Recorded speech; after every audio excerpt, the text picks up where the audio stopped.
Արագածոտնի թեմի առաջնորդ Մկրտիչ եպիսկոպոս Պռոշյանն ազատվեց տնային կալանքից։ Մարտի 17-ին Արագածոտնի մարզի ընդհանուր իրավասության դատարանում դատավոր Դավիթ Դաբաղյանը վերացրեց խափանման միջոց տնային կալանքը։ Դատարանը Մկրտիչ սրբազանի նկատմամբ կիրառեց նոր սահմանափակում, վարչական հսկողություն եւ բացակայելու արգելք։ Խափանման միջոցը վերացնելու միջնորդությունը նիստի սկզբին ներկայացրեցին սրբազանի պաշտպանները։ Միջնորդության հիմքում դրվել է վերաքննիչ դատարանի որոշումը, ըստ որի քրեական վարույթին խոչընդոտելու հավանականություն չկա։ Պաշտպանական կողմի պնդմամբ Ստեփան Ասատրյանի եւ Արամայիս Թախմազյանի նկատմամբ պետությունը հատուկ պաշտպանության միջոցներ է կիրառել։ Հիշեցնենք, որ նրանք երկուսն էլ կարգալույց քահանաներ են։ Նախ դժողները այդ անձիկ չեն, որոնք կարող են ճնշվել կամ ին վստահոտը կարող են նրանց վրա ճնշում բանեցնել։ Նախ այդ նման փաստական տվյալ չկա մեկ։ Երկրորդ դժողների հովանավորը Հայաստանի վարչապետ Նիկոլ Փաշինյանն է։ Այդ բարենորոգիչ ծրագրի շրջանակներում իրենք էլ ակտիվ ներգրավված են, այսօր պաշտպանության միջոցներ են կիրառված, իրենց հետ իրենց անվտանգության ծառայողները իրենց հետ մշտապես իրենց են ուղեկցում, իրենք ամենապաշտպանված մարդիկ են այսօր։ Եվ այս առումով այդ փաստ երբ որ հայտնի է դարձել, եւ այդ դժողների վրա ազդելու այդ փաստարկը արդեն մոտս է ցնցել։ Ինչն է որ վերաքննիչ դատարանը արձանագրել է, հետեւաբար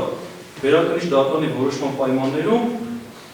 ակնհայտ է, որ այսօր խափանմիջոց կիրառելու հիմքերը բացակայում են։ Այնպես որ որևէ հակասություն չկա։ Մկրտիչ սրբազանը ձերբակալվել, ապա կալանավորվել է 2025 թվականի հոկտեմբերի 15-ին։ Իրավապահ մարմինները խուզարկել էին Արագածոտնի թեմի առաջնորդարանը, դիվանատունը, հոգևորականների տները, տասնյակ քահանաներ հարցաքննվել էին որպես վկա։ Նախորդ նիստում պաշտպանները միջնորդել էին քննչական կոմիտեից պահանջել եւ այս քրեական գործին որպես վերաբերելի ապացույցներ կցել քահանաների հարցաքննությունների արձանագրությունները։ Պաշտպանների խոսքով դրանք առանցքային ու վճռորոշ են։ Այս նիստին եւս նյութերը փաստաբանների սեղանին չհայտնվեցին, քննչական մարմինն ըստ էության չի կատարել դատարանի որոշումը։ Երբ որ այս գործը ավարտվեց եւ եկավ դատարան, միայն երկու տուժող կար, որևէ վկա չկար։ Եվ բնականաբար այս տուժողները նաև մեղադրում են, ըստ իրենց ցուցմունքն մեղադրում են սրբազան այն բան մեջ, իբրև որ ժողովի ժամանակ սրբազանը իրենց ասել է այս մարդուն ընտրեք կամ մի ընտրեք, նմանատիպ արտահայտություններ է կատարել հոգևորականների ժողովի ժամանակ։ Եվ որևէ հոգևորականի ցուցմունք այս գործի մեջ ներկայացված չէր։ Եվ հոգևորականներն էլ այս գործով որպես վկա չէին եկել։ Սա ակնհայտ խոսում են բանի մասին, որ իրենք մեղադրանքը մերկացնող հերքող ապացույցները փորձել են դուրս մղեն այս գործի վարույթից։ Եվ մենք դրա համար միջնորդեցինք նախորդ դատական նիստի ժամանակ դատարանին, խնդրեցինք այդ ապացույցները պահանջել, դատարանը պահանջեց, այնինչ քննչական մարմինը դատարանին, այսպես ասեմ, համարձակվել էր մերժելու, ասելու, որ դրանք ըստ էության այլ գործի շրջանակներում են եւ չէր տրամադրել, այո։ Հիմա մենք կրկին խնդրեցինք դատարանին, որպեսզի դատարանը պահանջի այդ ապացույցները, որովհետեւ դատարանի որոշումները պարտադիր են Հայաստանի Հանրապետություն բոլորի համար եւ չկատարել դեպքում դուք ակնհայտ տեսնում եք, որ նույնիսկ նման իմիտացիայով իրենք նաեւ բարձրաստիճան հոգևորականների նկատմամբ քրեական վարույթներ են նախաձեռնել եւ մեղադրանքներ են առաջադրել։ Այստեղ ակնհայտ դատական ակտի չկատարում է։ Պաշտպանական կողմերը հրաժարվեցին նիստը շարունակել առանց արդարացնող ապացույցների։ Նյութերի շարքում են նաև Ստեփան Ասատրյանի եւ Արամայիս Թախմազյանի հետ առերես հարցաքննությունների արձանագրությունները։ Փաստաբանները պնդում են, որ մեղադրանքները շինծու են եւ հակաեկեղեցական արշավի մաս։ Սրբազան հայրը դատարանից տուն գնաց առանց ոստիկանների ուղեկցության։ Նրան միաժամանակ արգելվում է առանց թույլտվության փոխել մշտական բնակության վայրը, այցելել իր նստավայր Արագածոտնի թեմի առաջնորդարան, թեմի եկեղեցիներ եւ շփվել հոգեվոր դասի հետ։ Դատական հաջորդ նիստը նշանակվեց ապրիլի 15-ին ժամը 16:00-ին։ Անուշ Արաքելյան, Վռամ Խանամիրյան, Եկեղեցական կյանք։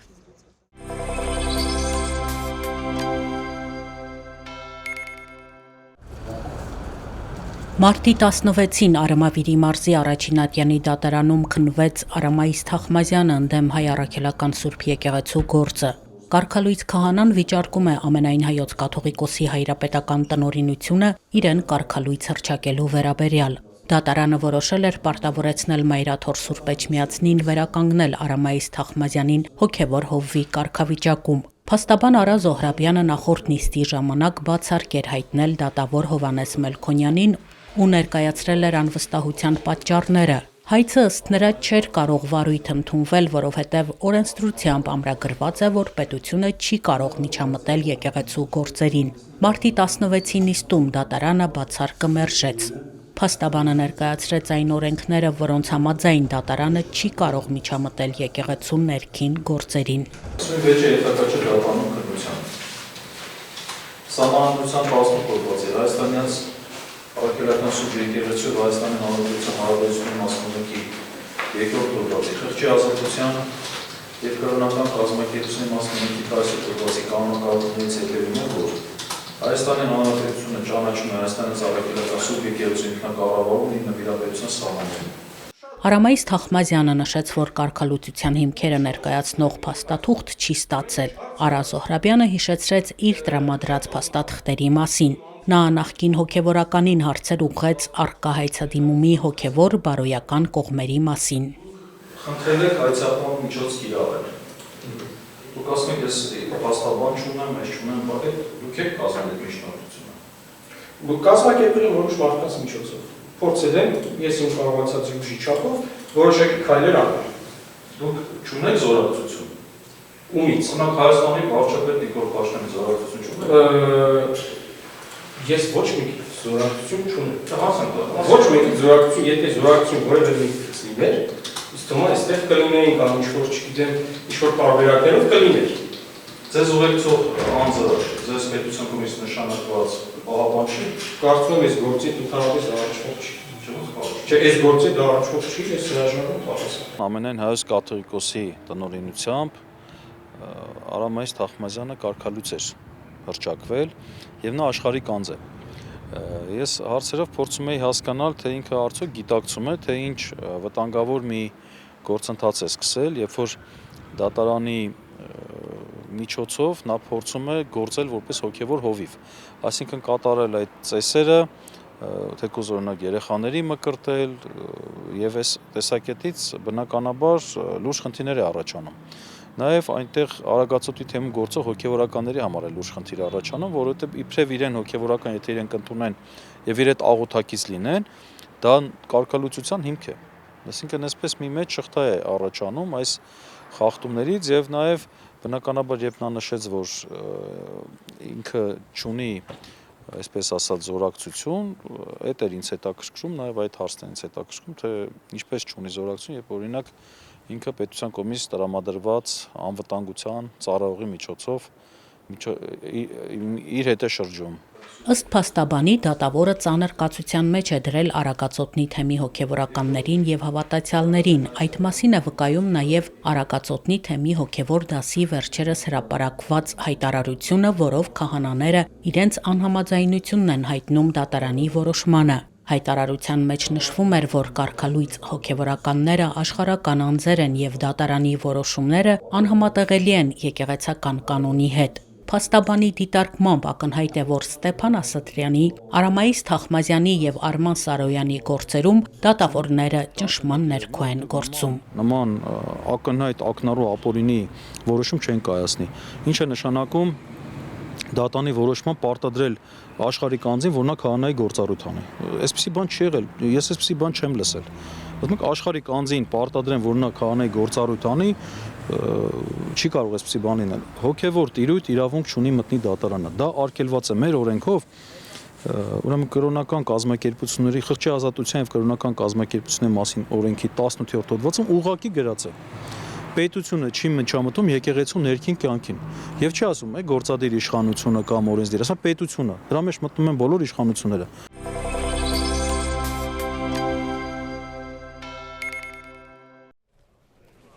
Արագածոտնի մարզի Սասունիք համայնքում է կառուցվում Սուրբ Խաչ եկեղեցական համալիրը։ Սրբավայրի նախագիծը հեղինակել է Արտակ Ղուլյանը։ Ճարտարապետն այս կառույցի վրա աշխատելիս նշում էր, որ եկեղեցաշինության մեջ ցանկալի է հավատարիմ մնալ ավանդույթին, քանի որ հավատացյալն այստեղ ոչ միայն հոգևոր ապրումներ է ունենում, այլև հաղորդակցվում է պատմության հետ։ Նրա ստեղծագործ մտքի արգասիքն է Մոսկվայի հայկական եկեղեցական համալիրը մշակութային ու սոցիալական կառույցներով։ Աբովյանի շատ բնորոշ է Ճարտարապետ Արտակ Ղուլյանի նախագծմամբ եկեղեցիներ, մշակութային կենտրոններ, քաղաքային նշանակության շինություններ են կառուցվել Հայաստանում, Ռուսաստանի Դաշնության մի շարք քաղաքներում, Ուկրաինայում, Հորդանանում, Մայրաթոր Սուրբ Էջմիածնի, Վաչե եւ Թամար Մանուկյան մատենադարանի շենքի, Էռնեկյան հանրակրթական դպրոցի նախագծերի մտահղացումը նույնպես նրանն է։ Արտակ Ղուլյանի նախագծերից են նաև Մայրաքաղաքի Արաբկիր համայնքի Սուրբ Խաչ եկեղեցին, Արտաշատի Սուրբ Հովանես Ավետարանիչ, Նոր Հաջնի Սուրբ Ամենափրկիչ, Աբովյանի Սուրբ Հովանես եկեղեցիները։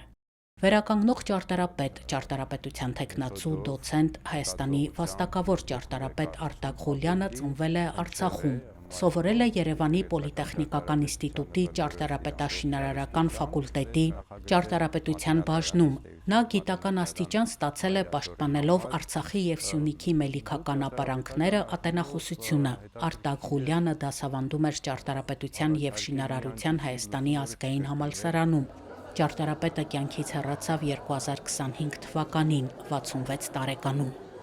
Մարտի 17-ին ճարտարապետության եւ շինարարության Հայաստանի ազգային համալսարանի ճարտարապետության, տեսության, պատմության եւ ժառանգության ամբիոնում բացվեց մեր երախտավորները Արտակ Ղուլյան, կառուցողը, գիտնականը, ուսուցիչը, ցուցահանդեսը։ Ցուցադրությունը նախաձեռնել են Արտակ Ղուլյանի ուսանողները դասախոսական կազմի հետ գործակցությամբ։ Ուսանողները պատմում են, որ Ղուլյանի հետ այնպես էին տարվում ստեղծագործական աշխատանքով, քննարկումներով, վերլուծություններով, որ արևի մայր մտնելուց էին գլխի ընկնում ժամանակի մասին։ Գիտեք, ընկեր Ղուլյանի հետ մենք միայն ճարտարապետությունից չէինք զրուցում։ Մենք դասերից հետո երկար մնում էինք ու ինքը մեր ավակ ընկերն էր։ Ցանկացած հարցով, հուզող խնդրով կամ մեր իրականության հետ առնչվող բողոքները, որպես ուսանող մենք ունենում էինք, մենք ամեն ինչով կարողանում ենք կիսվել իր հետ։ Մեր կարծիքն ու տեսակետը հայտնել, որը շատ կարևորում եմ, որ մեծահասակը կարողանում է լսել երիտասարդներին։ Իմ դիպլոմային թեման եղավ Քարաշամբի Սուրբ Գևորգ եկեղեցին, փոքր կենտրոնագմբեթ, իր խորհրդով էլի ընտրեցի թեման։ Շատ հետաքրքիր աշխատանք ունեցանք իր հետ, երկար մինչև ուշ գիշեր նստում էինք համալսարանում ու իր հետ համատեղ աշխատում էինք։ Շատ կուզեի վերջնական արդյունքը պարոն Ղուլյանը տեսնել, որով ահռելի մի աշխատանք կատարվեց այդ եկեղեցու վերականգնման նախագիծը, կազմեցինք միջազգային մրցույթներում մրցանակ շահեց։ Ընկեր Ղուլյանը եղել է իմ առաջին ղեկավարը, այսինքն առաջին մարդը, ով ինձ ծանոթացրել է ճարտարապետության հետ, ու ես հիմա գիտակցում եմ թե դա ինչ մեծ երջանկություն է, քանի որ որպես հիմնակար նա իմ ներսում, երբ որ ես ոչ մի գաղափար չունեի, դրեց նվիրվածություն ու սեր աշխատանքի նկատմամբ, կարևորությունը ճանաչելու ժառանգությունը, որ մենք ունենք, վերլուծելով քոնը դարձնելու ու դրա կողքին անպայման որպես ստեղծագործական անհատ կանգնելու կարևորությունը։ Ես անսահման շնորհակալ եմ նրան հենց այն եռանդի համար, որ ինքը ինձ փոխանցել է։ Իր բոլոր աշխատանքների մասին այն ոգևորությունը, որ ինքը պատմում էր, հնարավոր չէ դրանով չվարակվել։ Ինձ ոգևորում էր ուսումնասիրություններ ընկեր Ղուլյանի, որ նա կատարել է, հենց ցուցադրված են Արցախի եւ Սյունիքի մելիքական ապարանքների ուսումնասիրությունը, որի մասին մենք շատ խոսել ենք, Զարդանախշերի ուսումնասիրությունը, որ նա կատարել է ու հետագայում իր կառույցներում մենք տեսնում ենք, թե մշակելով ինչպես է օգտագործել։ Ընդհանրապես ինձ հիացնում է այն, թե ազգային ճարտարապետությունը ոնց է վերլուծել, ընկալել ու ոնց է օգտագործում ժամանակակից կառույցներում, որոնք հենց այդ ստեղծագործական ազատության ու այդ ժառանգության լիարժեք քոնը դարձնելու համախմբումն է։ Արտակ Ղուլյանի որդիները նույնպես ճարտարապետներ են։ Չհասցրեց շատ բան, բայց միաժամանակ կարողացավ թողնել հսկայական ժառանգություն, որը դեռ համակարգման, հանրայնացման եւ ուսումնասիրման կարիք ունի։ Սկզբունքայնության, համեստության, աշխատասիրության ու տոկունության չափանիշ էր։ Հայրենազրկման ցավը սրտում ոգևորությամբ ստեղծագործեց մինչև երկրային կյանքի վերջին օրը։ Ղուլյանի որդին է նշում. Ցուցադրված են այսօր այն աշխատանքները, որոնք այս կամ այն կերպ առնչվում են համալսարանական եւ գիտական գործունեությանը։ Այստեղ ներկայացված է նրա